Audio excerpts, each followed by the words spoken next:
कौन सा message? Aunty, उस दिन जब मैं आरती से मिली थी तो मुझे बहुत बुरा लगा। मैं बहुत अपसेट हो गई थी जब मुझे ये बात पता चली थी कि आरती ने दूसरी शादी कर ली है, जबकि मैं जानती हूँ कि प्रशांत से वो कितना प्यार करती थी और जिस इंसान को वो इतना चाहती है उसके जीते जी वो किसी और के नाम का सिंदूर अपने मांग में कैसे सजा सकती है। और वही बात सोचकर मैं बहुत गुस्सा हुई थी और इसीलिए मैंने उसे ठीक तरह से बात भी नहीं की। लेकिन जब मैं घर वापस आई और मैंने ये सारी बातें अपने हस्बैंड को बताई, तब उन्होंने मुझे समझाया कि इसमें आरती तो कहीं गलत थी ही नहीं। लेकिन जब मुझे रियलाइज हुआ तब मुझे बहुत बुरा लगा कि मुझे आरती से इस तरह से बर्ताव नहीं करना चाहिए था। लेकिन फिर भी मेरी हिम्मत नहीं हो रही थी। उसे कैसे माफी मांगूं, क्या करूं, कैसे कहूं। लेकिन फिर एक दिन जब मुझसे रहा नहीं गया, मैंने आरती के बीच हाउस पे फोन किया, लेकिन तब शायद घर पर कोई नहीं था और वो कॉल आंसरिंग मशीन पर चला गया।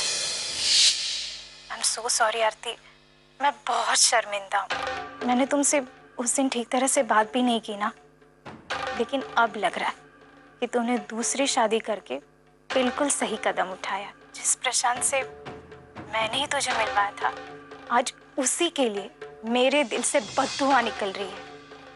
दूसरी लड़की के लिए तलाक देकर चला गया। तू देख लेना आरती, प्रशांत जहाँ कहीं भी हो चैन से नहीं रह सकेगा वो। आई एम रियली सॉरी आरती, मुझे माफ कर देना।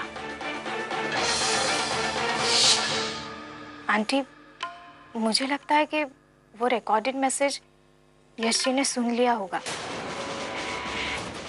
एम सो सॉरी आंटी, मैं नहीं जानती थी कि ये सच यश जी से छिपाया गया है। अच्छा बेटा, मैं तुझसे बाद में बात करती हूँ। जी आंटी। मैंने आपसे कहा था ना माँ, कहा था ना मैंने आपसे, कहा था ना मेरे बाबूजी से कि झूठ मत बोलो, मत छुपाओ ये सच। लेकिन नहीं, मेरी एक नहीं सुनी आप लोगों ने, मजबूर होके मुझे भी चुप करा दिया।